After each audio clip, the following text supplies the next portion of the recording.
Hello students, जैसा कि मैं लर्निंग एंड टीचिंग पेपर का यूनिट 2 का टॉपिक उशबेल थ्योरी ऑफ लर्निंग इस टॉपिक पे डिस्कशन कर रही थी आपके साथ, जिसका 2 पार्ट मैंने डिस्कस किया था। फर्स्ट पार्ट में मैंने इसके इंट्रोडक्शन सेक्शन को डिस्कस किया था और सेकेंड पार्ट में मैंने अशुबेल की जो थ्योरी है इसमें लर्निंग की कितने टाइप्स है उसको डिस्कशन किया था। लर्निंग के टाइप में मैंने rote learning, meaningful learning, reception learning और डिस्कवरी लर्निंग के बारे में डिस्कस किया था। तो आज हम लोग इस टॉपिक का थर्ड पार्ट डिस्कस करने जा रहे हैं। थर्ड पार्ट में हम लोग यह डिस्कस करेंगे कि आत्मसात्करण यानी कि असिमिलेशन क्या है और इसकी कितने प्रकार हैं, इसके बारे में विस्तार पूर्वक आज हम चर्चा करेंगे। तो चलिए आज का वीडियो यानी कि पार्ट थर्ड का वीडियो स्टार्ट करते हैं। आत्मसात्करण यानी असिमिलेशन के प्रकार के बारे में डिस्कस करेंगे। जैसा कि मैं पहले भी आत्मसात्करण क्या है उसको मैं आपके साथ डिस्कस की थी, लेकिन फिर भी मैं आपको फिर से बता देती हूँ कि आत्मसात्करण एक ऐसा प्रोसेस है जिसके द्वारा स्टूडेंट्स क्या करता है, किसी भी नया सब्जेक्ट को या नया लेसन को पढ़ता है तो उसे समझ बूझ कर क्या करता है, समझ कर अंडरस्टैंडिंग होकर वो क्या करता है, उस चीज़ को अपने कॉग्निटिव स्ट्रक्चर में, अपने संज्ञानात्मक संरचना में आत्मसात करता है। यानी कि वो जो भी सीखता है उसे समझ बूझ कर अपने माइंड में ग्रहण कर लेता है, तो वो क्या हो जाएगा, आत्मसात्करण यानी कि असिमिलेशन। तो आज हम लोग असिमिलेशन के टाइप्स को देखेंगे। पहला है, ये 4 टाइप है। फर्स्ट टाइप संयोगात्मक सीखना यानी कॉम्बिनेशनल लर्निंग। दूसरा है अधीनस्थ सीखना यानी कि सबऑर्डिनेट लर्निंग।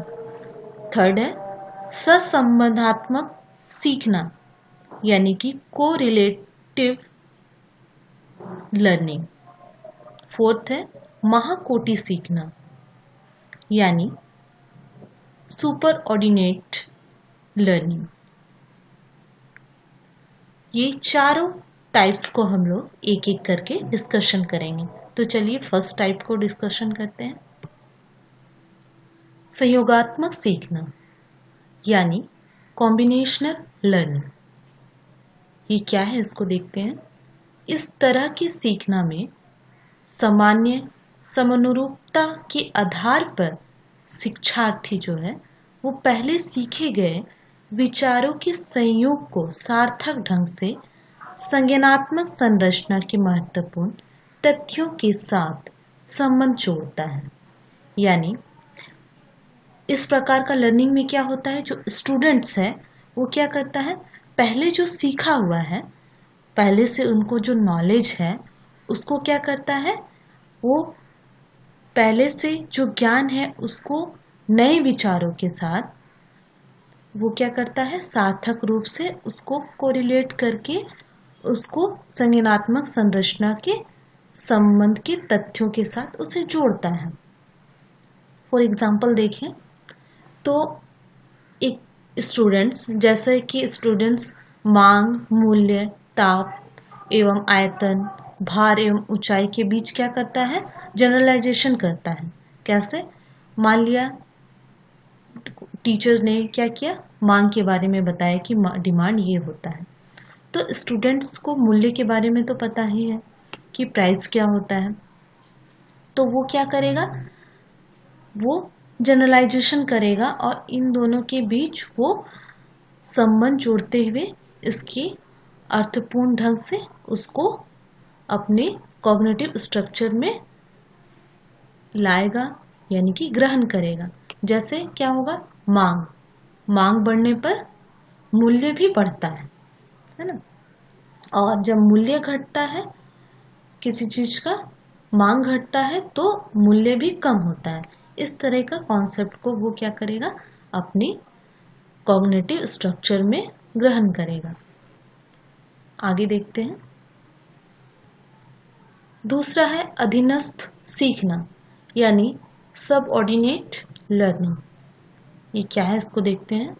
इस तरह के सीखना में शिक्षार्थी सामान्य नियम या विचार के तहत एक नई चीज को सीखता है। यानी कि कहने का मतलब है इस टाइप के लर्निंग में स्टूडेंट्स जो है वो क्या करता है, जनरल जो प्रिंसिपल है या जनरल जो आइडिया है उसके तहत क्या करता है, वो नई चीज़ों को सीखता है। फॉर एग्जाम्पल देखें, यहाँ देख सकते हैं कि पयोधी, रत्नाकार तथा निधि, ये 3 वर्ड है। इसका मीनिंग क्या होता है, समुद्र ही होता है ना। लेकिन अधिकतर क्या का प्रयोग किया जाता है, समुद्र शब्द का ही प्रयोग अधिक किया जाता है, बल्कि प्रयोधी, रत्नाकार और निधि आदि शब्द का प्रयोग बहुत ही कम किया जाता है। लेकिन फिर भी क्या करता है, स्टूडेंट्स क्या करता है, अधीनस्थ लर्निंग के द्वारा इन तीनों चीज़ों को भी सीखता है। तो ये क्या हो जाएगा, प्रयोग तो बहुत कम करेगा लेकिन उस चीज को वो सीखता है, तो सबऑर्डिनेट यानी कि अधीनस्थ सीखना ये कहलाएगा। और एक एग्जाम्पल भी जैसे देख सकते हैं कि जल का पर्यायवाची क्या होता है, पानी, नीर, ये सब भी होता है, लेकिन अधिकतर प्रयोग जल का ही किया जाता है। आगे देखते हैं। थर्ड है सहसंबंधात्मक सीखना यानी कि कोरिलेटिव लर्निंग। ये क्या है, इसमें शिक्षार्थी नए ज्ञान को इस ढंग से सीखता है जो पहले सीखे गए संप्रत्यों एवं नियमों का एक तरह का परिमार्जन या विवर्धन होता है।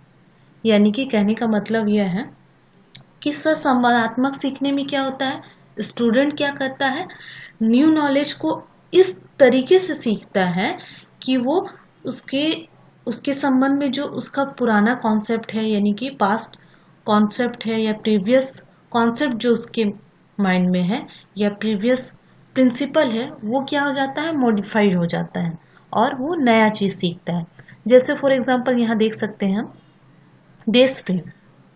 देश प्रेम क्या होता है, सब लोग जानते हैं कि देश प्रेम क्या होता है, अपने देश के प्रति प्रेम की भावना। यानी कि अगर देश के प्रति प्रेम की भावना होती है तो वो देश प्रेम के व्यवहार को अपनाता है। जैसे ध्वज का आदर करना, यानी कि राष्ट्रीय ध्वज हमारा तिरंगा जो है उसका आदर करेगा और राष्ट्रीय पर्व में भी भाग लेगा। ये सभी कार्य एक देश प्रेमी करेगा।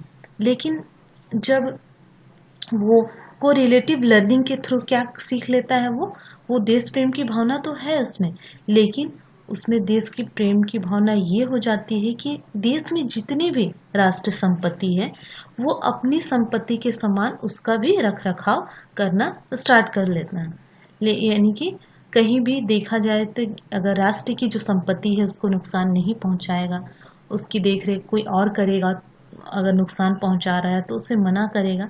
तो इस प्रकार की उसमें भावना पैदा हो जाती है। तो ये क्या हो जाएगा, सहसंबंध सीखना हो जाएगा। नेक्स्ट देखते हैं। फोर्थ है महाकोटि सीखना यानी कि सुपर ऑर्डिनेट लर्निंग। ये क्या है देखते हैं। महाकोटि सीखना वैसे सीखना को कहा गया है जिसमें शिक्षार्थी एक नया संप्रत्यय या प्रतिज्ञाप्ति सीखता है जिसे पहले से सुस्पष्ट कई विचार सम्मिलित होते हैं। यानी कि यहाँ कहने का मतलब यही है कि महाकोटि सीखना वही सीखना है, वही लर्निंग है जिसमें एक स्टूडेंट्स क्या करता है, एक नया कॉन्सेप्ट तो सीखता है। यानी कि नया कॉन्सेप्ट क्या होता है, प्रोपोजिशन, यानी कि कोई नया विचार, उस संबंध में उससे रिलेटेड कोई एक नया विचार वो सीखता है। फॉर एग्जाम्पल देख सकते हैं यहाँ कि शिक्षार्थी का संप्रत्ययों की एक साथ करके कोई नया संप्रत्यय या नियम सीख लेता है तो उसे महाकोटि, यानी कि बहुत सारे कॉन्सेप्ट को मिलाकर एक कॉन्सेप्ट जब वो सीखता है तो उसे ही क्या कहा गया है, महाकोटि सीखना कहा गया है।